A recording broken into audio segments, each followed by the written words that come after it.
Hello and welcome to the Becoming Your Highest Self podcast. I'm your host, Macy Renee, and we are going on a journey together, my friend.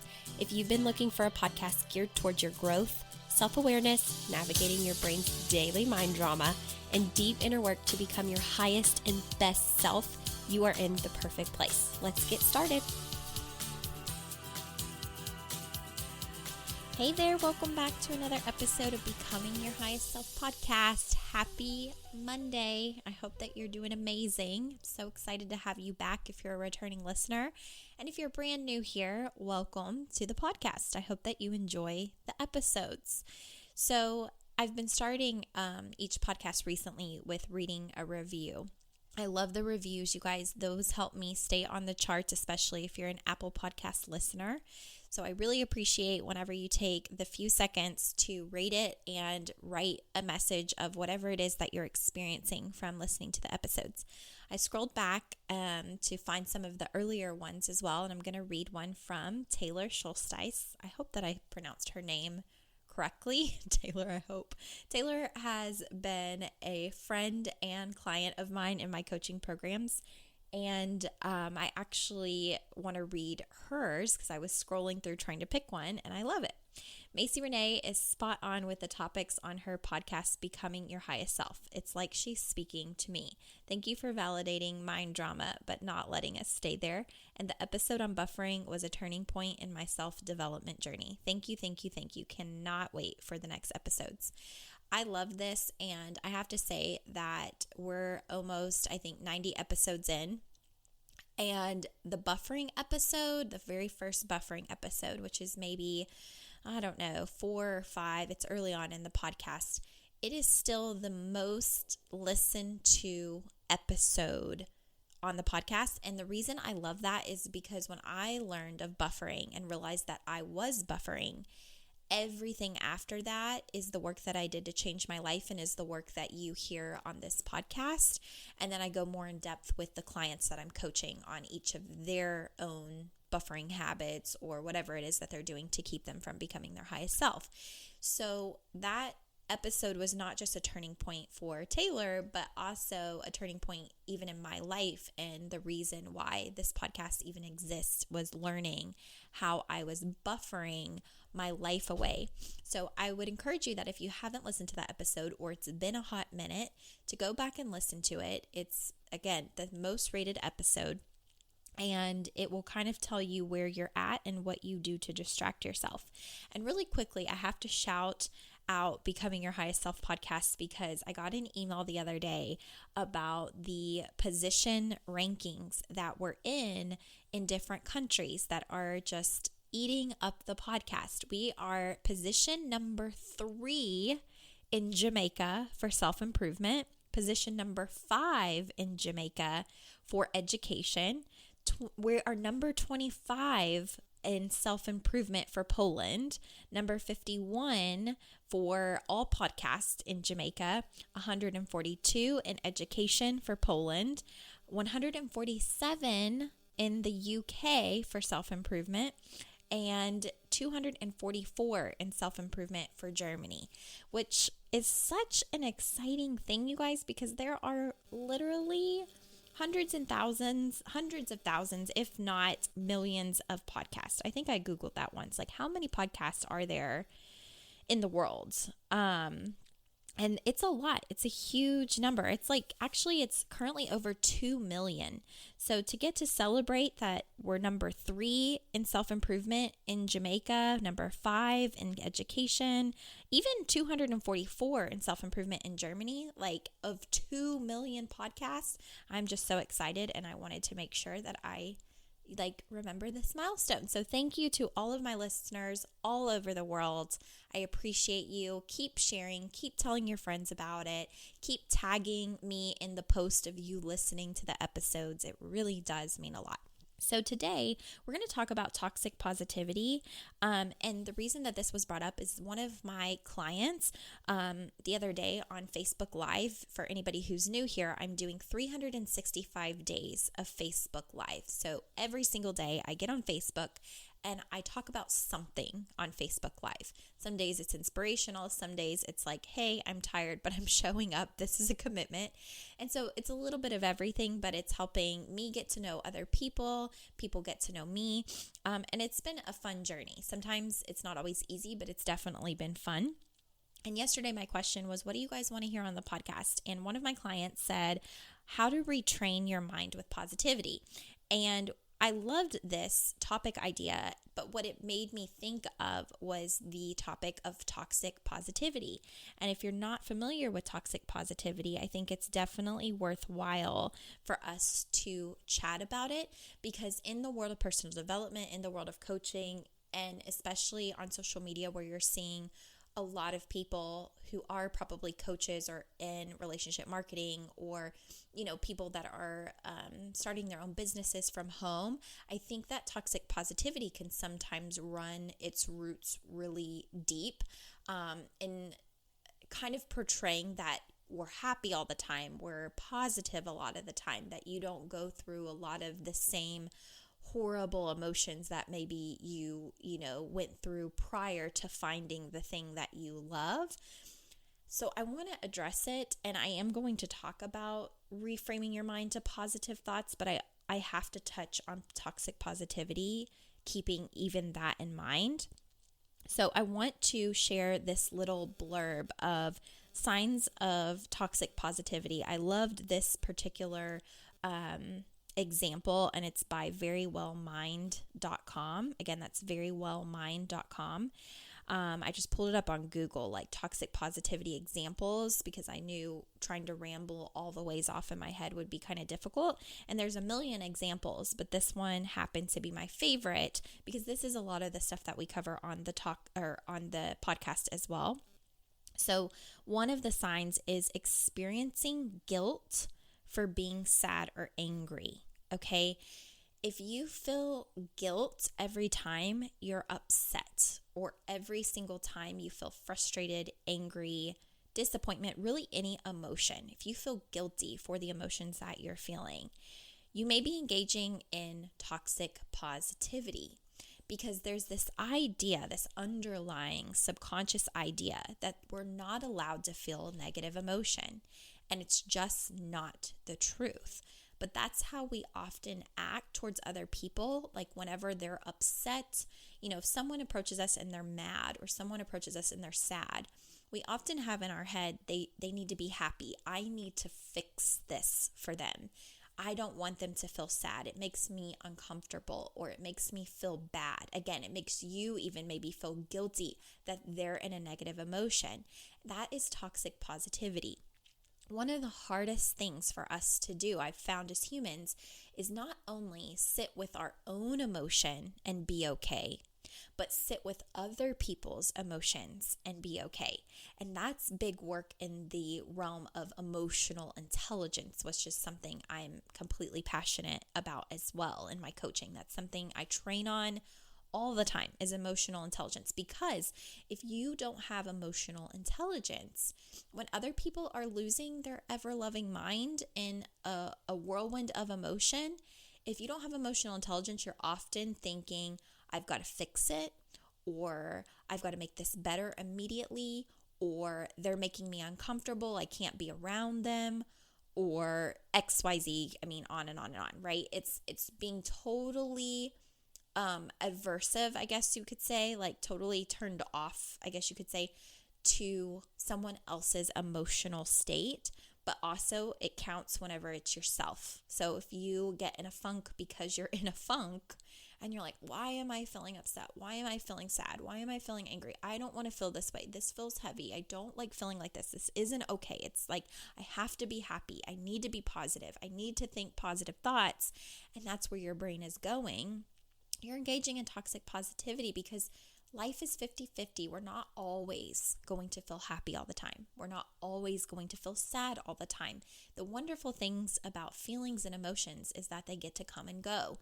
And that's why I don't know if I've talked about it on the podcast, maybe I should, but I've definitely trained about it in my coaching programs and with clients, is that's why I am on them all the time about being like very aware that they're not saying, I am insert whatever emotion. Like, I am sad. I am angry. It sounds very innocent, but I am is an ownership statement. Okay, it's a very powerful statement.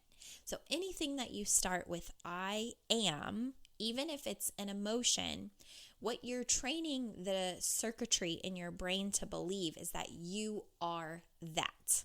Okay? The issue with that when it comes to feelings and emotions are that feelings and emotions should be like an ebb and flow. They get to come and go. But when you make an I am statement, which is a personality statement and an ownership statement, and you're saying, I am sad, I am angry, I am rude, I am, it's things like that. Then what you're claiming is that that's a part of your personality. And when something becomes a part of our personality, or our brain believes it's a part of our personality, it becomes 10 times harder to change. So if you're walking around saying, I am sad, I am sad, I am sad, what you're training your brain to do at a subconscious level is believe that you as a person, as a spirit, as a being are sad. Okay, but that's not who you are. That's just an emotion that you're feeling. But if you've used that language of I am for a long time, your brain starts to believe that that is who you are. That's not just an emotion that you feel. So what I try to even work on for myself, because sometimes I even catch myself doing it, even being, aware of this, sometimes it slips out that I'll be like, I am so overwhelmed. Overwhelm is, again, another emotion. So I try to be careful that I'm not like, I am overwhelmed, and versus saying I feel overwhelmed. Because then if you just feel that way, 10 minutes later, you can feel elated, right? You could see something funny on TV and feel joy. You could get a phone call that feels very happy. You can move through the emotion. So I know I went off on a tangent a little bit, but I did want to share that your language, even around what your emotional state is very important. Saying I feel whatever emotion you're feeling versus I am whatever emotion you're feeling. Okay, so don't take ownership of the actual emotion. Okay, so another sign of toxic positivity is dismissing others' difficult feelings. So we kind of touched on this, but this is like whenever someone says, I'm going through a really hard time. I feel so frustrated and angry with so-and-so. And we try to change their mind. We try to make them feel differently than what they're feeling because we cannot handle what they're feeling. Maybe it's because we don't agree and we love the person that they're talking about, or we just don't see that person that they're talking about the same way that they do, or we're just so uncomfortable that they're uncomfortable that we're trying to fix it and make it different any way that we possibly can. And so this is something that we really have to recognize, is that dismissing others' difficult feelings is toxic. Okay, everybody gets to feel however they want to feel. Our feelings are never, ever wrong. What I want to say from a coaching perspective, and I tell my clients this all the time, your feelings are always validated because they're yours. They're how you feel in your body. But where you take your power back is by observing the thoughts that are creating the feelings. So if someone comes to you and they're in a funk, right? Or they're really upset with someone, or, they're pouring their heart out about, I am so disgusted with so-and-so, and they did this and they did that, and it's made me feel, blah, blah, blah. Here's what's happening. They're having thoughts about that person. They're having thoughts about the situation. And the thoughts that they're thinking are creating the feelings that they're having. Their feelings are never wrong. But could they feel better if they manage their mind? 1,000%. That's where their responsibility comes in. But that's not your job to coach someone through if they're not asking for it, right? That is very much why a coaching relationship is a paid relationship, because people don't like unsolicited advice. I mean, think about when you are upset, or, you're not feeling in the best of moods, and you want to go vent to your best friend or your family member, and instead of them listening to you, they start telling you that you're wrong for what you're feeling, and they start giving you advice on how to feel better. And you didn't even ask them for that. You were literally just going to vent. Okay. It never feels good. Unsolicited coaching never feels good. It was probably one of the first rules I ever learned when I started getting coaching from my very first coach, because I loved the feeling of the epiphanies and the aha moments and the mind-blowing, like, oh my gosh, I didn't realize that that's how I was thinking. And so I wanted everybody to feel the experience of being coached, because I'm like, listen, coaching is changing my entire life. I want everybody to feel this feeling. But not everybody coming to me to pour their heart out was asking for coaching. Some people just want you to hold the space for them. And that's, again, why emotional intelligence is such an important skill to learn, is because not everybody that comes to you is asking for advice. And so you have to be able to think, okay, if I'm wanting to change them or fix it or make it go away or make it different than what it is, there's some kind of thought process happening in me that's making me feel uncomfortable, right? Our thoughts always create our feelings. Our feelings create an emotional signature, and an energetic signature, I should say. Our feelings/emotions create our energy. But our feelings are also what determine the actions we do or do not take in our life, which then creates the results we do or do not get in our life. So everything starts in your mind first, okay? The results that you're getting in your life are always a result of what happened in your mind first. So if you're feeling like helpless and hopeless and you're having thoughts like it's never going to happen to me, or I'm never going to be able to afford that, or I'm never going to have the time for that, that's a thought that is running through your mind that creates a feeling. Often the feeling is like, I'm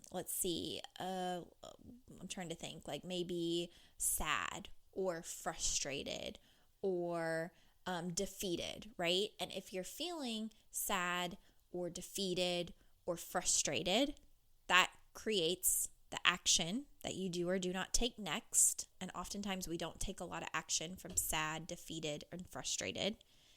And then that creates the result that we get, which is usually the result that we get is we're still in the same place that we were 5 years ago, 2 years ago, 6 months ago, because we haven't changed the neurocircuitry in our mind. We haven't actually dismissed old patterns and created new ones, which takes new thinking and new thoughts. So if you're using the same thoughts, if you're having the same thoughts that you've always had, you're going to keep creating the results you've always gotten, right? So that's the tricky part. So ultimately, make sure that when people are coming to you, you're not dismissing their feelings. Their feelings are validated. It's just that their thoughts are definitely creating their feelings. And that's something that you can become aware of, right? When you're listening to your friend or your family member and they're pouring their heart out, it doesn't mean that you offer unsolicited coaching or advice. It just means that maybe you hear them out and you're catching the thoughts that are creating that for them. Now, if they're like, I need your help, I need your advice, you can ask for permission. Can I have permission to kind of tell you what I see or what, your mind keeps repeating? And if they say yes, then offer what it is that you hear. But if they're like, no, I just need to vent, then be respectful of the fact that they just want to feel heard. Okay? All right, another sign of toxic positivity, hiding painful emotions. I was the queen of this. Good God, it is so toxic. And what led me here to even doing the podcast and talking to you guys is realizing that the weight of that toxic positivity was eventually too much, and I had to draw my line in the sand and decide something different. So hiding painful emotions, that for me was buffering. We talked about that at the beginning of the episode because that's a very popular episode, the most popular episode of Becoming Your Highest Self podcast. And that was huge for me. I hid all of my emotions through toxic positivity. If you would have looked at my Facebook stuff 6 years ago, 7 years ago, what you would have seen was very different than what I was experiencing on the inside. You would have seen a very positive Macy, very much a cheerleader, pepping everybody up, encouraging all the time. Behind closed doors, I was going through my own inner world of turmoil. I mean, just defeated to the umpteenth degree. And it was awful and miserable. And, even speaking of hiding painful emotions, when I didn't want to feel my own feelings, I would buffer. And people buffer through various ways. Some people, they get into drugs to numb themselves. Some people watch excessive TV, like, oh, I'm going to watch this entire Netflix series. I know there's other things I could be doing or should be doing, or, things I need to be thinking about, or self-care I need to be partaking in, but instead I'm going to watch 12 back-to-back episodes, on Netflix. That's a form of buffering. Same thing with social media, like getting on social media, and the next thing you know, you've been on there for 2 or 3 hours scrolling Facebook, Instagram, Pinterest. That was my quote unquote drug of choice, I guess you could say, to numb myself out. Some people use alcohol to numb themselves out. Every time they're stressed, they have a drink. Some people smoke. Every time they're stressed, they smoke. All of us have some sort of kind of numbing agent, and it's also called buffering. It's the distraction we use when we're stressed, when we're feeling overwhelmed, whenever we're feeling sad, or just completely outside of ourselves, instead of facing the music and understanding ourselves and doing the work and becoming more self-aware and really working on ourselves to understand why, we often choose a buffer. And my buffer was social media. And so the result of that was hiding any emotions that I felt and completely distracting myself as much as possible, and then showing up to the world as if I was like positive Sally, which wasn't actually how I felt. And I thought that I was doing something good, like I'm going through all of this hard stuff, but let me be a positive light for other people. And even if people did think, oh my gosh, you're so positive, what it ultimately did was give people this false perception of my life. And I will tell you the turning point for me. I was going through one of the darkest, most horrible personal family life situations ever. And I remember posting something on Facebook, and someone commented on it, and they're like, Macy, I wish that I could be like you. I've just had so much trauma in my life. It's impossible. And they didn't know anything about the trauma in my life because I had never shared that. I had never talked about my truth behind closed doors. And I had always given off this, viewpoint of being positive and happy all the time, no matter what was going on behind closed doors. And so what I realized in that moment was that people were looking at my life and considering themselves separate from it. Like, oh, you're creating all of these amazing things in your life and you're hitting all these milestones because you've never had a hard day. You've never had trauma. You're so positive. That's how you're creating your life. And that wasn't the truth, right? But that's what I had let people see. Really, if you were to strip it all down, I was having trauma and all of the hard things, just like people who were watching so desperately wanting something to grab onto and feel hopeful about, but they felt separate from it because what they saw from me wasn't the real and raw at the time. What they saw was she's always positive and I don't always feel positive, and she obviously doesn't have any trauma or hardship and I do.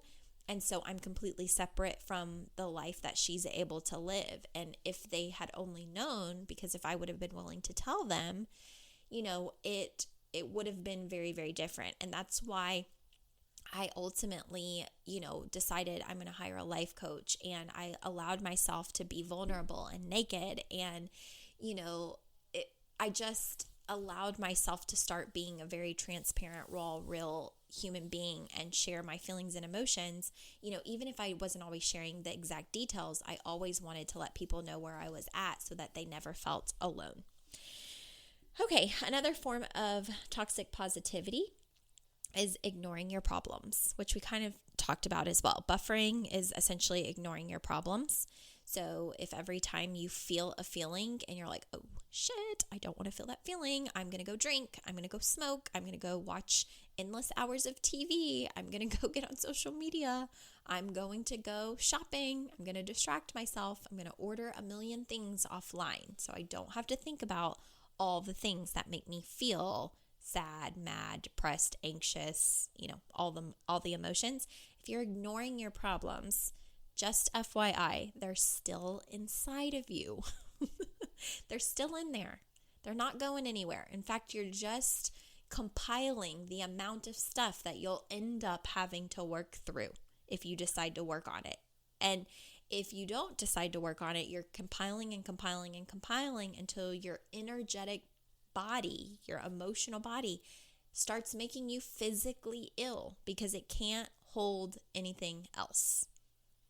Your body's either like clean and taken care of and runs like a well-oiled machine and, has a lot of, help and assistance in being taken care of, or you're ignoring it. It's basically like, do you change the oil on your car?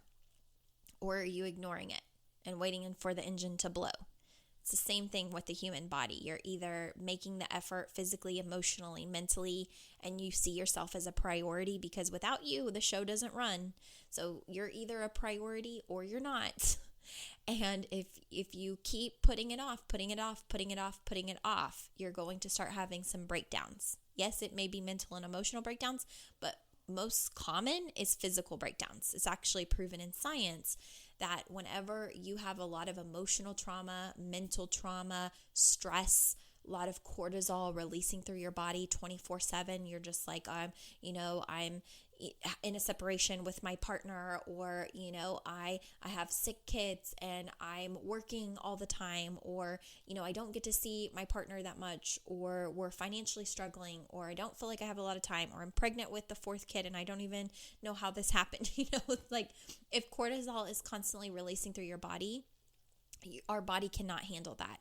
And so our body's response over time, if that's not taken care of, is to break down. It starts getting sick. That's when you start getting diagnoses of like autoimmune, things that are going on, or chronic illnesses and conditions. It's actually been proven in science there are only 3 conditions. This is so interesting to me. There's only 3 conditions, I think, where you're born with it.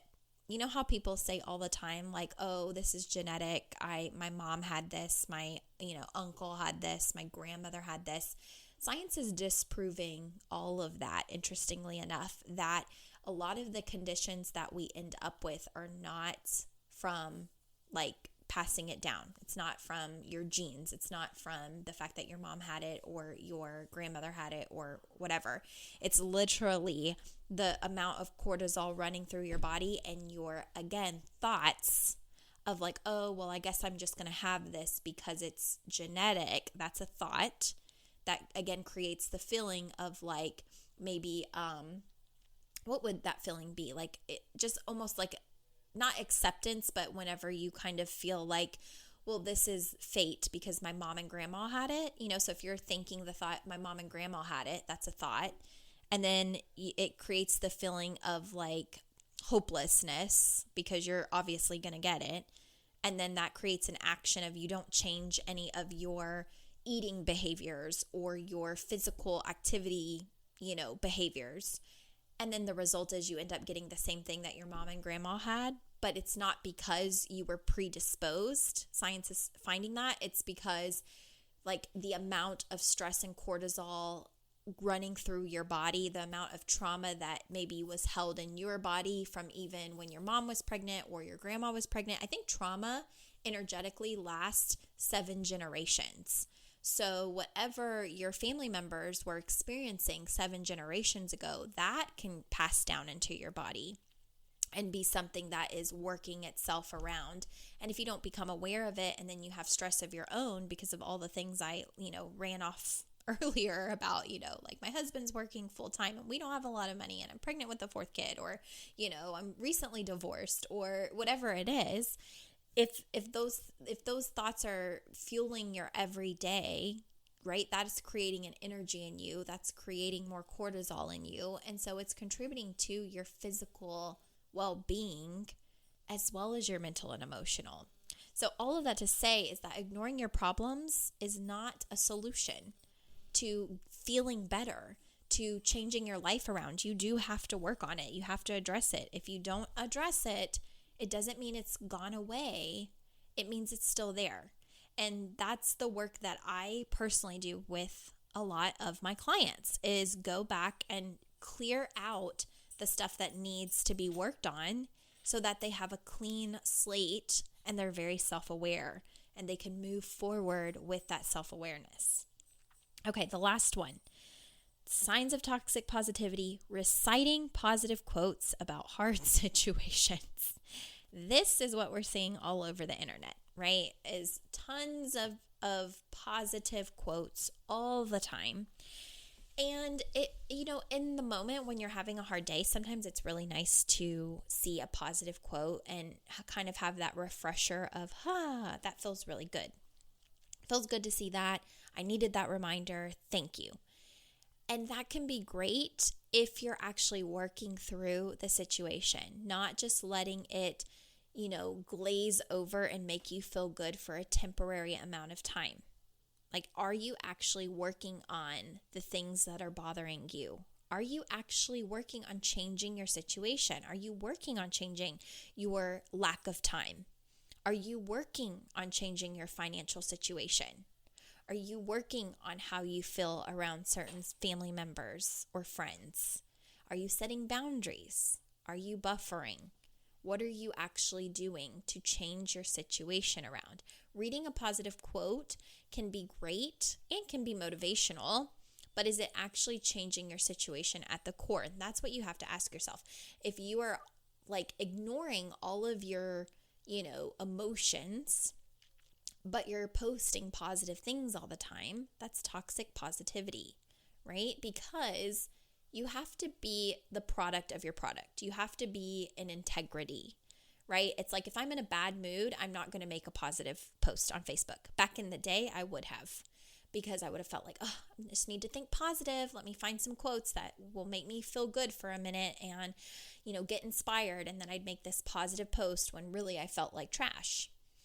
Now, if I'm not in the mood, I'm not in the mood. And I will not post anything on my Facebook wall, even as a business owner, if I feel not in alignment with it.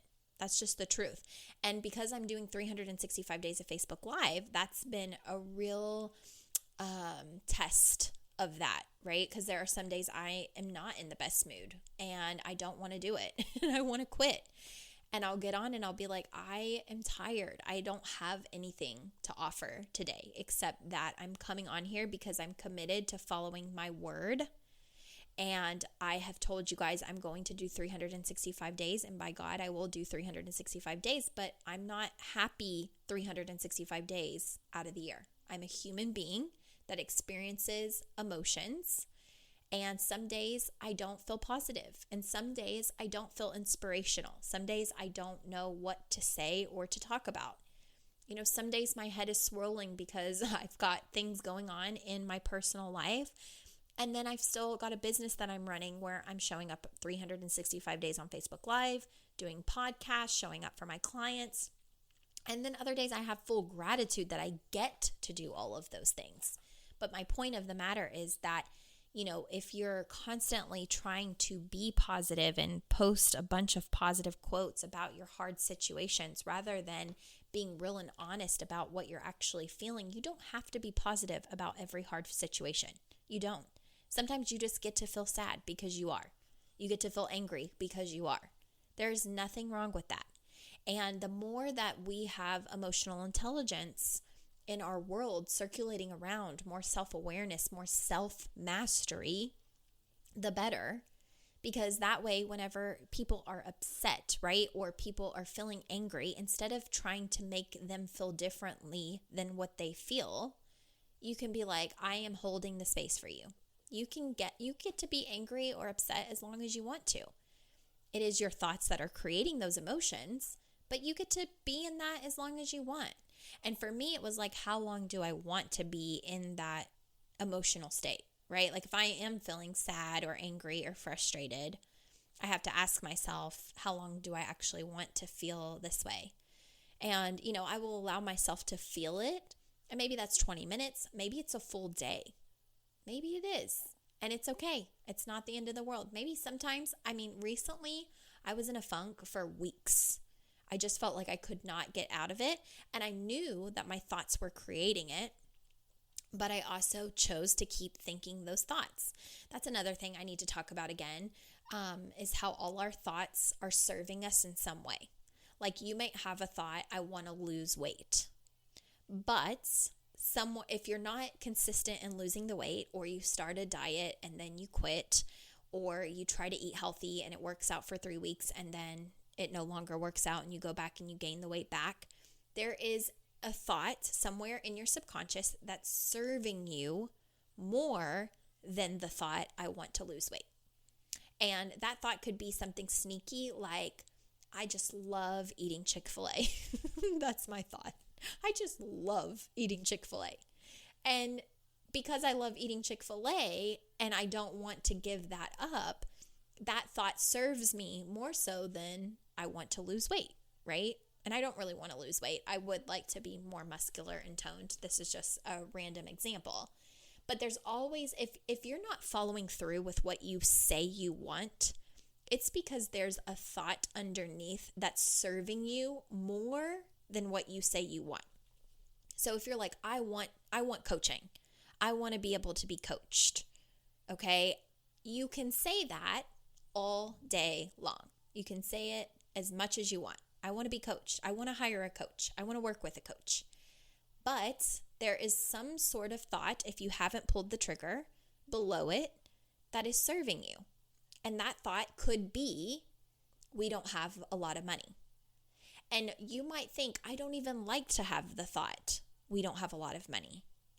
But that thought feels very true. You look at your bank account, you see the amount of money, you judge it, you say, it's not a lot of money. I just don't have a lot of money. And, financially, it's just not going to work out. It sounds so crazy, but those are thoughts.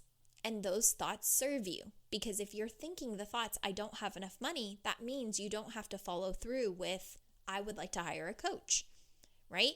So it's like, but I really want to hire a coach, which is a thought.